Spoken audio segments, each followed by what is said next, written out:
Hello, and welcome to the presentation of the new normal, from reaction to recovery, academic IT after COVID-19. I'm your host, Carlos Mesa, CEO of Kivuto Solutions. Thank you for taking the time to listen to us today. This is our agenda for today. First, I will tell you a little bit about who we are, and then I will get into the core of the presentation. We will provide some context on how COVID-19 impacted education. Then we will talk about the different phases of the crisis management. We will dive into each of the phases and their implications. We will spend most of our time together talking about the recovery and restoration phases, as most of us are now emerging from phase 1. Lastly, we will talk about our solution, Kivuto Cloud, and how we can help you optimize cost with phase 2 and phase 3 in mind. Without further ado, let's get into it. So who is Kivuto?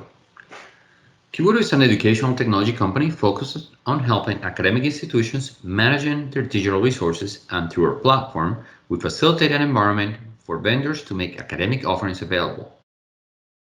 We have been now basically around for 20 years, and we're experts in simple and secure licensing and management of digital resources.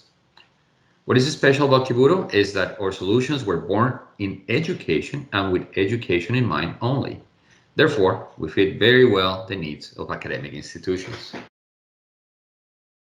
So here's how we see how COVID-19 has impacted education. There are at least 3 truths. Truth number 1 is that we're still in a fluid situation.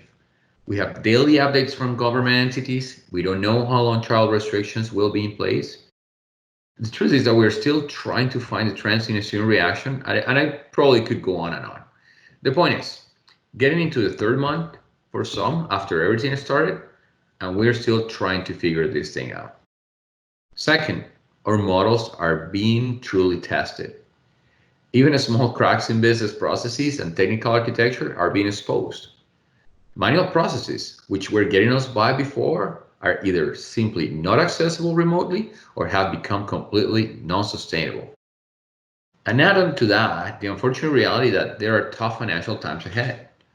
How long-term these challenges will last remains to be seen, but we're being asked to react quickly and come up with solutions overnight. Finally, we know that remote work and learning requires technology. I mean, that goes without saying, right? But there are new ones we didn't have to worry about to the same extent than before, including assessment tools, learning platforms, resource management, and collaboration platforms. There was what we were planning regarding online learning, and then there was a switch overnight to remote learning. There were academic tools which were available in labs that needed to overnight be available in a BYOD environment, not remotely controlled by IT. Obviously, some of these discussions and online preparation were already happening, but COVID-19 acted as a catalyst or a forcing function, accelerating some of these transitions. Now, let's talk about the different phases of the crisis. We have identified 3 phases in the process, and we're likely at the tail end of phase 1, reaction and response. Some of you may feel you have at least a full toe in phase 1, or that it is now behind. In the end, there may be incredible pressure to move on from this, but the reality is that it is not so simple as that. But certainly we're seeing signs of moving into recovery. Institutions are starting to share their ideas for what the fall semester might look like, and behind the scenes are loads of initiatives and plans to support that. Let's talk about phase 2, recovery, which will likely last for several weeks or months. For this phase, we ask ourselves a number of questions. How do we get into a position beyond the rebound? Is our product customer fit still relevant? Where can we spend smarter, mobilize, and simplify the organization for the rebound?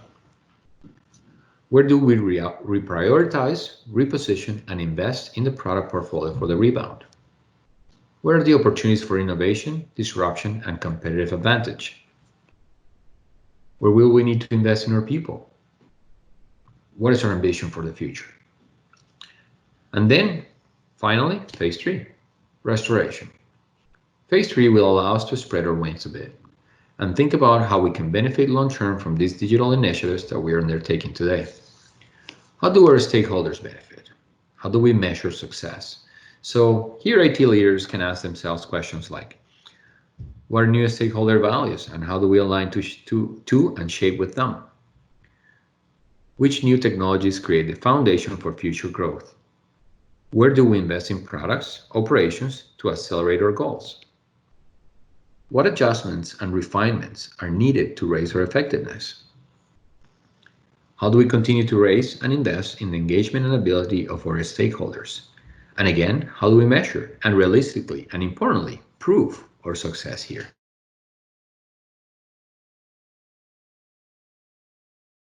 On phase one, we saw a specific focus around these 4 areas.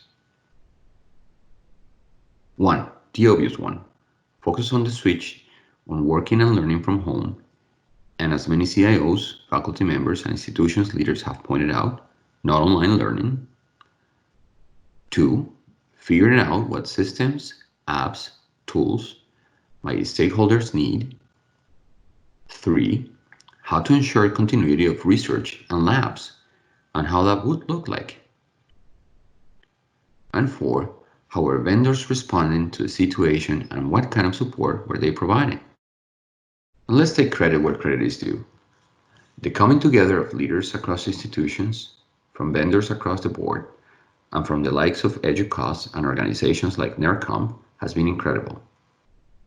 IT leaders and leaders across education have done a great job at keeping institutions open despite the circumstances. But enough of phase one. Let's talk now about phase two. Phase two, recovery and optimization. Here's where we start to take back some control of our destiny. Now we're in full planning mode for fall semester, and now we're thinking about the different ways that we can ensure student success, deliver online teaching and learning excellence while balancing it with a reintroduction of face-to-face, and continue research for those applicable. It is important that we keep in mind that doing all of the above requires digital resources be seamlessly distributed in such a way that doesn't risk violation of privacy, compliance, accessibility, and security requirements. However, we don't have a limitless budget to meet those demands. In fact, we're very likely facing a reduced budget. On that note, we must consider cost management initiatives. Historically, we've had the benefit of treating optimization as a long-term strategy, but our current reality is that we have to do it now. With that in mind, we have to think about how do we prepare for the budget cuts? And strategically, are there ways to prepare IT to be a revenue driver instead of considered to be just a cost driver? To this end, what are the ways in which we can improve efficiency, increase productivity, and shift the spend? How do I prioritize projects with considerations to cost? Like I mentioned, most institutions are planning for the midterm, and it's interesting to see the difference in those plans. Of course, some of these are driven by state guidelines or legislation. And other plans need to balance revenue and student success alongside the health and safety of the institution's population. For example, Indiana University's president said, "It would not be realistic or even responsible to promise a full resumption of in-person activity in the fall." In that context, this slide and the next one show results from a recent EDUCAUSE poll from early May. It shows that most institutions are planning for some kind of mix of remote and face-to-face learning. Now, following the thread from previous slide, respondents to the EDUCAUSE poll are planning to apply IT budget cuts strategically. Due to the pandemic, a meaningful portion of the spending is directed towards moving education and work online, of course, and that will need to continue in the fall.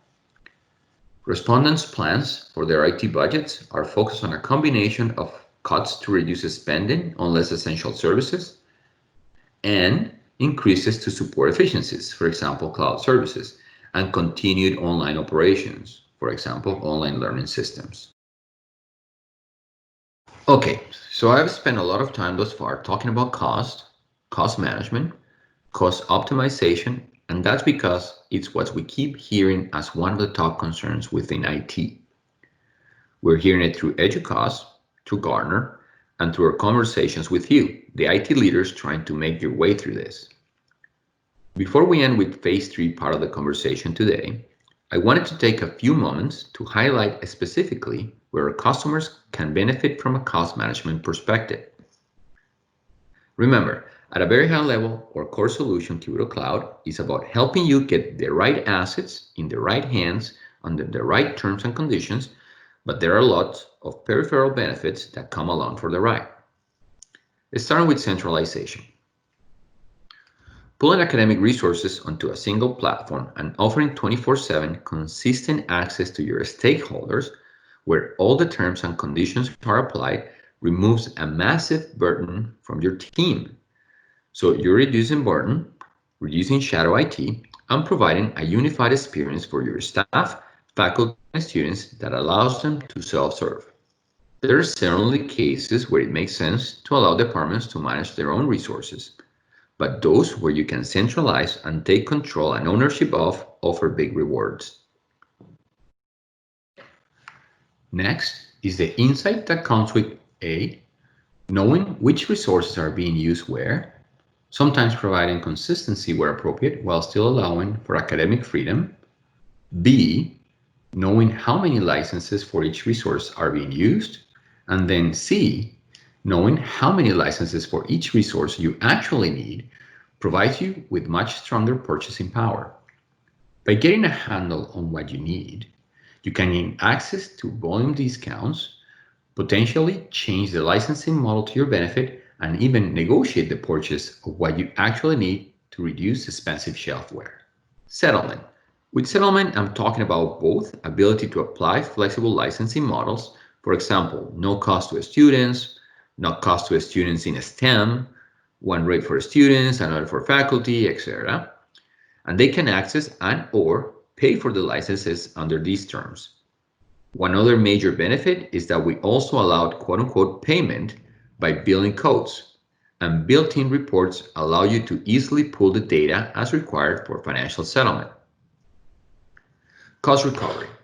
This is optional and fully at the discretion of the institution, but many of our clients are making use of the ability to pay vendor price A and charge price B to the end users, again, with flexibility to allow for any flavor of this they would like. End users are still getting a better price than they would on the market because the institution is using its purchasing power, and it allows the institution to provide these high-cost licenses.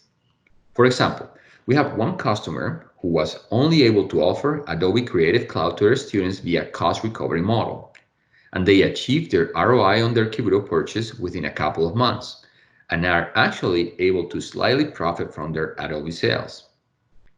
This is an example of the quote-unquote revenue opportunities that I was talking about. Lifecycle automation.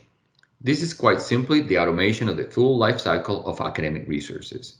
Again, with terms and conditions or business rules living at the heart of it, where provisioning, deprovisioning is all happening automatically and reducing the need for manual processes. Finally, end user support. We provide support to the end users accessing these digital resources, reducing the burden on IT for having to own, understand, and troubleshoot any verification or distribution challenges. This is all built on foundation of compliance, accessibility, privacy, and security with robust reporting.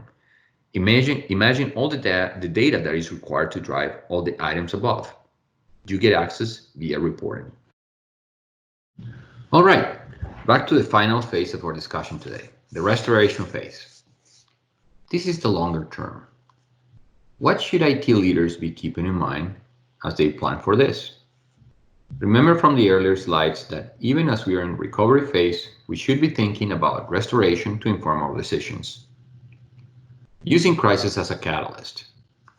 We have the opportunity to ask, where can you accelerate or get ahead, quote unquote, while the patient is open? Which new technologies and processes create the foundation for future growth, and which should you start looking at sunsetting? Consider the human element. We know that technology is only half the battle. Ensuring success in digital transformation means factoring in the human element. To that end, what can you do to increase the digital literacy of your stakeholders? How can you lean on your vendors to help? And now moving from cost control to cost optimization. So much of the conversation has already been here, so I don't need to belabor it. It's all about ensuring that you're still thinking about cost as a long-term play, moving from reactionary to structure and plan improvements and economies of scale. And lastly, IT having a seat at the table.